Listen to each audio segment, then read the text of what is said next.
Thanks to Sakurako and Tokyo Treat for sponsoring this video. Saying Pokemon has caused controversy over the years is like saying the sky is blue. A franchise probably bigger in name than Nintendo itself that has pissed off everyone from animal rights groups to several religions and, well, its own fans for the most part, I can't even lie. In those cases, the company sort of pushed any haters away with their stacks of money in hand, but that couldn't save them from these times. Through the vast array of Pokemon media, from the games, to the cards, to the anime, to the wait what, they've been forced to completely censor their own characters many times. Some for being offensive, others potentially costing them millions of dollars, and some nearly causing irreversible harm to hundreds of children. The further we go, uncovering some instances swept far under the radar, and certain Pokemon that got completely banned from appearing. Abracadabra and Alakazam hold the world records for the most original names for Pokemon. Well, maybe next to Seal. But for almost 20 years, if you were playing the trading card game, you may only be seeing 2 of these 3 characters. Kadabra's history of controversy in Pokemon extends far beyond all of the people him and Sabrina scarred in the anime, if that can be believed, as the Pokemon Company actually got sued for $80 million over someone alleging that Kadabra was based on him. Yes, this was a real thing. While Kadabra was the English name of the Pokemon, Ungeller is its name in Japanese, bearing a strong resemblance to Yuri Geller, an illusionist who was popular for the most part due to his spoon-bending techniques. If the concept itself didn't put it over the edge, this name certainly did in the eyes of Geller. Now, Pokemon being based on real-life people is nothing new, especially with the names. Like Hitmonchan and Hitmonlee, are you kidding me? But while some people would actually think that it's cool to have a Pokemon based on them, like Gene Simmons coming out and saying that he was flattered by Obstagoon being based on him as his kids loved playing the games, Geller didn't see it that way. Were all those other examples flattering, but Kadabra is somehow an insult to be based on? But even if it seems petty, did Geller really have a case here? For $80 million at that? Well, from Pokemon's perspective, he may actually have.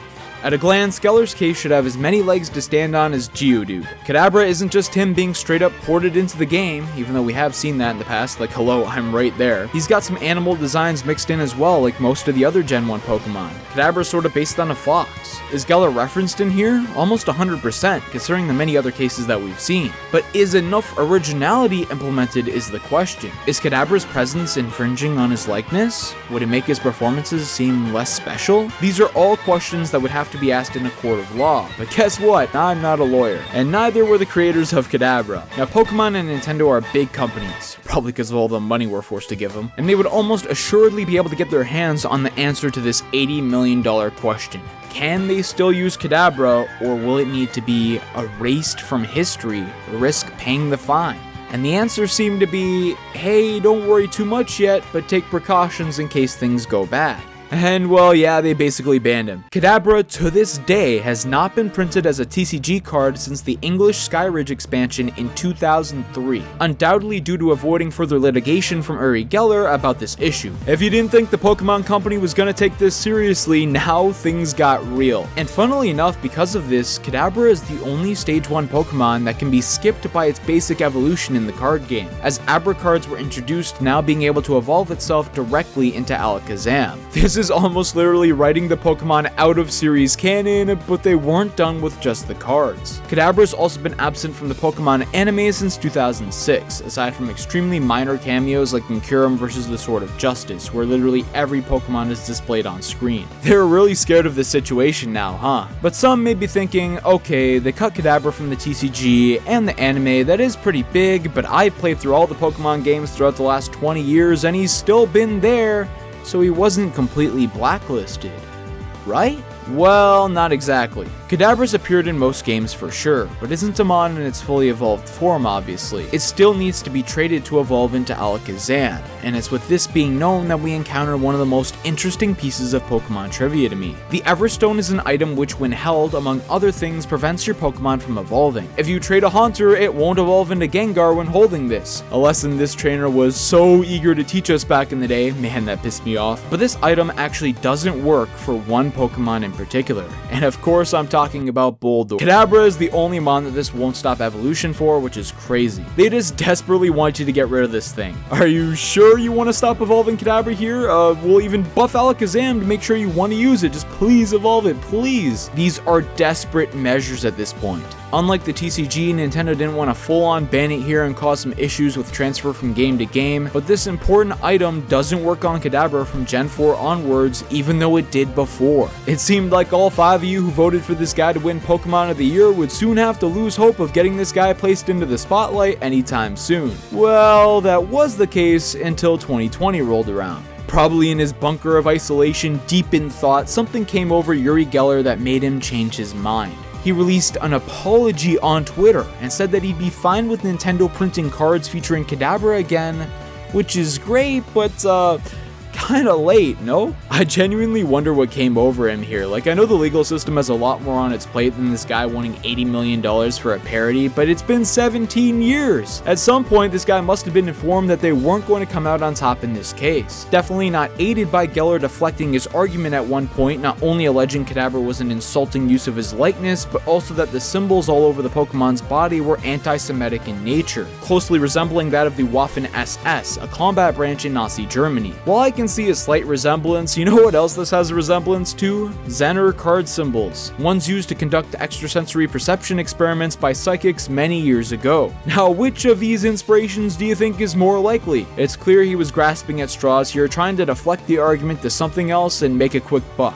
Or maybe 80 million quick bucks. But while this was dropped after a long period of time, like fans' hopes of getting a new Pikmin game, something that Nintendo had to drop immediately was this sprite of Registeel in the Japanese versions of Diamond and Pearl. Like the allegations against Kadabra, it looked as though a certain offensive salute was being performed by the Pokemon here. I honestly don't know what they were going for with this pose, but it was shown to definitely not be the intention, as it was altered for future international releases of the games. They didn't want to ruin Registeel for anybody, so they played it safe to avoid any controversy. But that's not gonna stop me from ruining him for you. You see, these are the eyes, right? This is the nose, and this is the mouth below. Look, he's smiling! Now you too can never unsee this. Pokemon has also had to censor this Golbat card in the TCG for having what looks to be a swastika on it, which definitely wasn't gonna fly overseas. Get it? Because fly, like Golbat's flying type? Never mind. This symbol in Japan and several other countries, though, is one of peace, and it's simply cultural differences in interpretation that led to this being the case. Can't say the same for this Team Rocket episode in the anime, though. I don't know what was going on there. They changed the scene internationally with all of their arms being now raised in a different way, but looks like they kind of forgot to censor Meowth cause he's just the same over here. But back to the Pokemon games now though. We don't watch anime here. Basically my way of not having to talk about the James Beach episode. Nidoqueen, when sent out in the Japanese version of Pokemon Stadium, does this.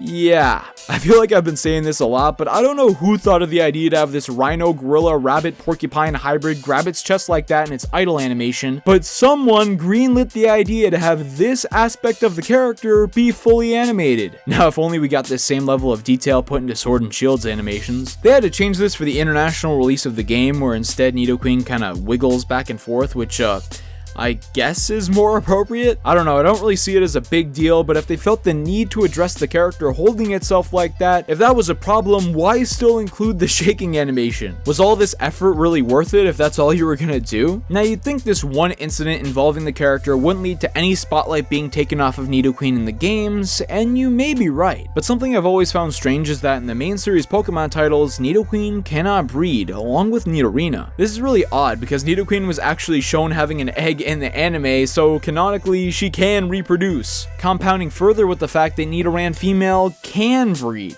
What? This line also still has the male-female signs in the name of the Pokemon instead of adapting them to the modern style of just treating the Nidorans as separate forms like Meowstic to make things more consistent. And I can't help but wonder if this neglection in area after area has something to do with Pokemon having a problem with showcasing Nidoqueen? It seems weird to trace all this to one incident, but it's either them just being lazy and forgetting to fix these glaring mistakes, or there's a larger conspiracy at play. But if you got mad at this censorship, a detail in the Canalave Library's books in the Japanese versions of Diamond and Pearl might push you over the edge. There are several books in this location that detail the history of Pokemon in Sinnoh, a lot of details that would go on to be used in Legends Arceus, but one that certainly wasn't was this line about humans and Pokemon, quote, dining at the same table, and implications that they were getting married to one another. Guess this smash or pass stuff can't be too surprising now, huh? While examples like Nidoqueen show that Pokemon doesn't want their innocent fictional creatures to be thought of in that way, the elimination of this detail outright confirms it. Hard to believe that they completely rewrite this though. It would certainly explain there being so many humanoid Pokemon out there, but they went on and censored it. I swear if I see any Vaporeon jokes in the comment section, I'm gonna lose my mind. A pretty funny censorship to me is what they did to Miltank in this scene in the anime. Here Miltank is seen giving its milk to Meowth and Cyndaquil, but the entirety of this section was cut out of the international release of the episode outside of Japan. This was censored on cards as well,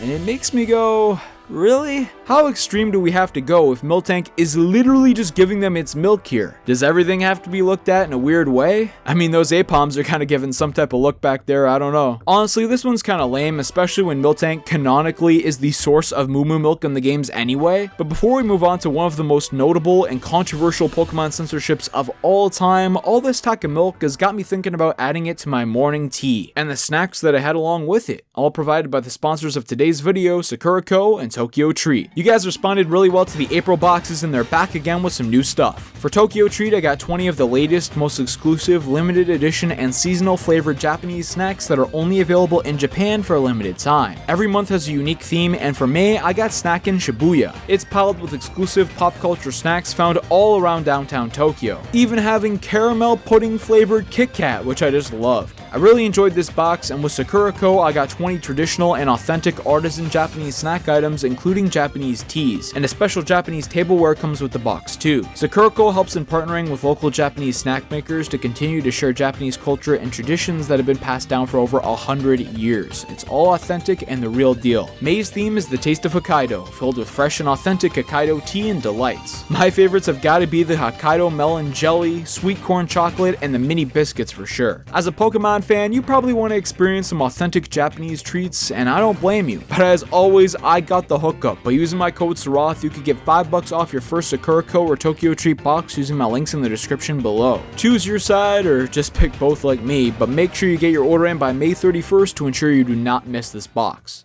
Perhaps the most famous instance of a Pokemon getting censored is Jynx, with its original design being called out for parallels to blackface, which is obviously something very inappropriate that they'd have to address. And actually it isn't the only instance of this, believe it or not, as we'll see in a little bit. Nintendo and Game Freak's defense of Jynx was that she wasn't designed based off of blackface, and instead the Japanese Gangoro fashion trend, which involves bleached hair, tanning, and heavy application of brightly colored lipstick. This reminds me a lot of the Kadabra situation, where one inspiration makes a lot more sense, but even though the former didn't need to be censored, Jynx's skin color was famously changed to purple in all future appearances, and even retroactively changed sometimes too. This incident got a lot more attention than most others, and Nintendo was forced to address it, but they did it in a way that at least showed, number one, they didn't likely have an intention of making a Pokemon based on this, and number two, would allow them to place spotlight on it the same way as they would for any other Pokemon. Right? Well, not really. Jynx has had some decent appearances in the anime since then, of course with the purple design, but in the big picture, something was off. See, back in Gen 1, Jynx debuted in sort of a trio with Electabuzz and Magmar, the butt-faced Pokemon. They had that electric, fire, and ice combination, which is another trilogy that they like to promote, and are all right next to each other in the decks. Fall up to Gen 2 and we get Prevos for all three, which, and I know this might be a hot take, but I actually really like. I know baby Pokemon are like objectively useless pieces of garbage only created to showcase Gen 2's new breeding mechanic and pad out the small decks, but damn it, they fit right in and make the Pokemon seem more important by being part of an evolution family. And all three would get one despite the ongoing controversy surrounding Jynx at the time. But this wasn't the case in Gen 4. Here these Pokemon would get evolutions as well to go along with Gen 4's theme of, hey, if we can't come up with anything new, let's just ruin what people already liked. But in this case, only Magmar and Electabuzz would get this new form. Jynx was left behind. And just like that, the final nail in the coffin was put in. Jynx was now effectively taken out of this trio, and it's now sort of become a duo between these two Pokemon. It's unfortunate because even though the character was changed, sometimes a cover-up can't overshadow the past. And in this environment where the internet is continuing to grow and become such an integral part of people's lives to the point where so many Pokemon fans are finding out about this, it'll be impossible to make people completely forget. So might as well just have Jynx blend in as nothing more than a throwaway two-stage line not used by any prominent trainers since Gen 1. But Jinx isn't the only Pokemon that had to get its color changed for these reasons though. I mentioned that Smoochum was introduced as a Prevo, and before the controversy surrounding Jinx came into spotlight, the original sprite for her in the 1997 Pokemon Gold and Silver demo was uncovered. And what do you know, the character had the exact same coloration. Smoochum was originally going to look similar to Gen 1 Jinx, but that was changed before any controversy could have been started. This is kind of crazy to see because the designs just look so different this way. It's hard to imagine Smoochum was going to look like that, but yes, she actually was. There's another Pokemon that almost met a similarly grim fate though. One that you may not expect. Blossom is a cute, peaceful Pokemon released in Gen 2, being added to the Oddish line. It evolves from Gloom, and I know no one really cares about these mons, so it might just go over your head that, yeah, these Pokemon don't look very similar. This is some Dragonair to Dragonite levels of weird right now, and while yeah, Gen 2 was known to add some distinct design changes for Evos, just a look at Poliwhirl and Politoed, what if I told you that Blossom was actually originally going to look a lot closer to the members of its evolutionary family?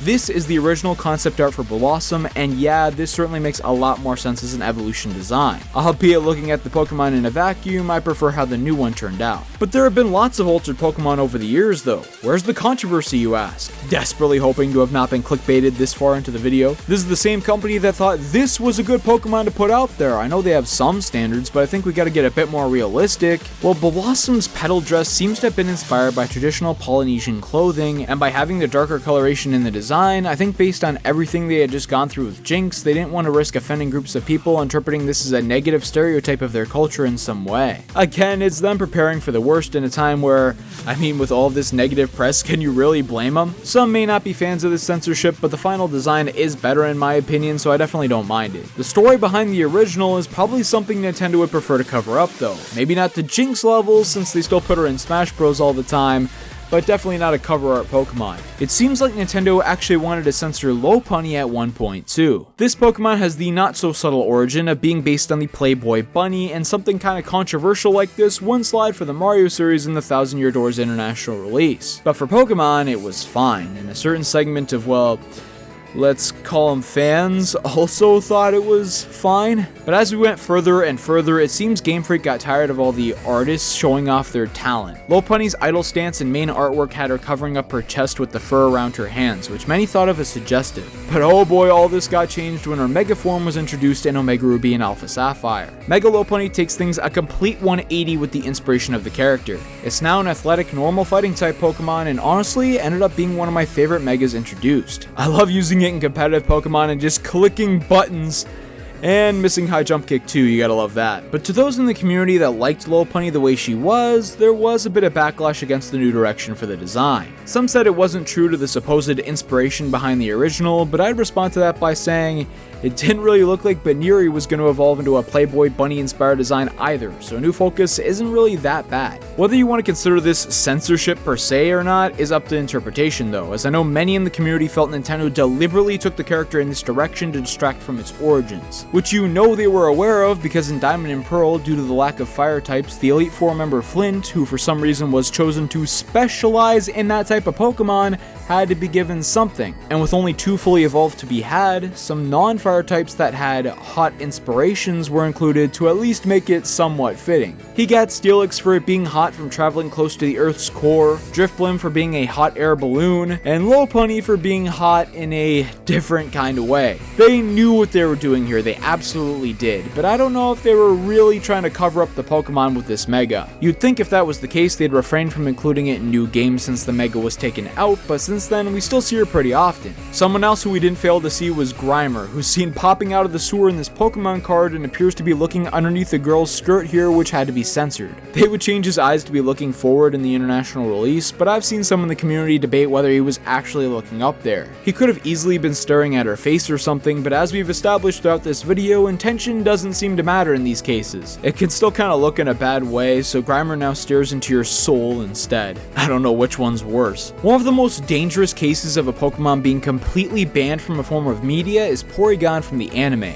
a case that actually sent hundreds of children in Japan to the hospital. There's an infamous episode of the anime called Electric Soldier Porygon where Ash and the gang are riding on one before an explosion occurs, and I'll only show still images here obviously, but these red and blue flashes of light would pulse really fast, leading to many suffering seizures from this. Now, there have been colorful explosions in the series past, but with this one in particular, with the difference in brightness in the colors coming at you so quickly, it's no wonder why so many had issues upon seeing it, and obviously this couldn't continue to air. Editing out just the one scene wasn't enough. Banning the airing of the episode wasn't even enough. This event was so tragic that it led to the Pokemon Company saying that Porygon would never be allowed to appear in the series again for fear that it would remind people of what happened. The ridiculous decision someone made to think rapid red and blue flashing across a big television screen to some kids undoubtedly sitting right in front of it hospitalized hundreds and likely disturbed many more. For Porygon, well, he's just done appearing for the most part. Aside from extremely minor cameos like the Kadabra situation, him and his evolution members have all never appeared in the anime since. Part of me doesn't blame him for this, but it also had really nothing to do with Porygon itself. This wasn't a Jinx situation where the concept is just messed up. Porygon is based on old polygonal computer graphics. There were anime episodes involving towers getting wrecked that got banned from airing in the US shortly after the events of 9/11, but that didn't stop Tentacruel from appearing in the future. Porygon? More like Porygon, am I right?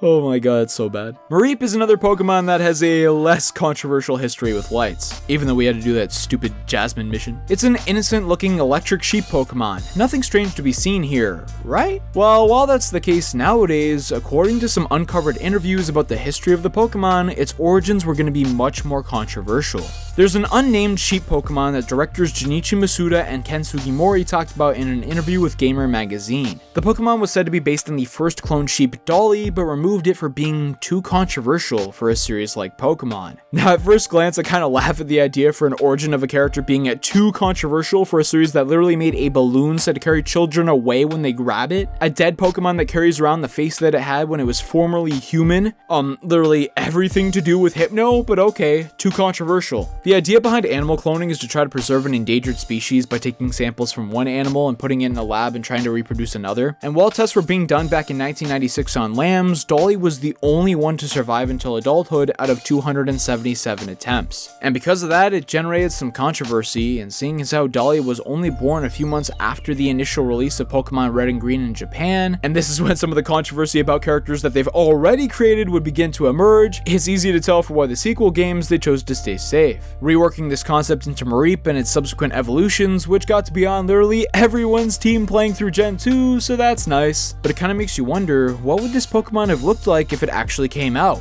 What was the reaction going to be from the public? Was it going to be as negative as they thought? Maybe not negative at all? Who would have known that one of the lesser known cases of a Pokemon getting censored could have potentially been so bad that it needed to have never been seen at all? But when it comes to the official Pokemon we've seen get censored, despite some bans, they still get to appear in certain media, unlike some other Nintendo characters who got completely erased from history. You're going to want to see this video where I share the real reasons why these incidents happened, some stories being more tragic than you may think.